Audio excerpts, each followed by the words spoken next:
أبرأ إلى الله من أبي بكر وعمر من أبي بكر وعمر وعثمان وعائشة وحفصة وسائر أعداء أهل بيت رسول الله أشهد أن أبا بكر وعمر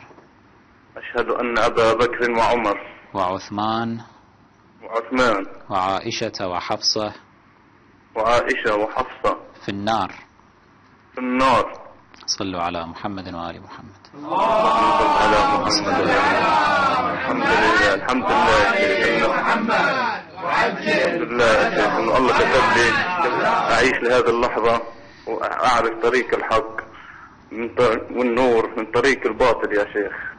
بارك الله بك يا أخانا الكريم. أسأل الله تعالى أن ينير دربك ويأخذ بيدك إلى جنة الخلد، إلى الفردوس الأعلى مع نبينا الأعظم وأهل بيته الطاهرين عليهم الصلاة والسلام. هنيئا لك وأقر الله عينك.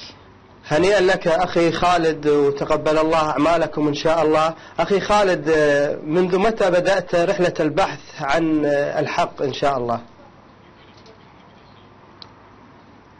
تفضل أخي خالد. انقطع الاتصال. المفروض تخلونا شباب ونظهر حتى يتواصلوا إن شاء الله معه. اي نعم، احنا عادتنا ان اللي تشيع نستند على مدينة في فلسطين العزيزة. نعم إن شاء الله. بارك الله به.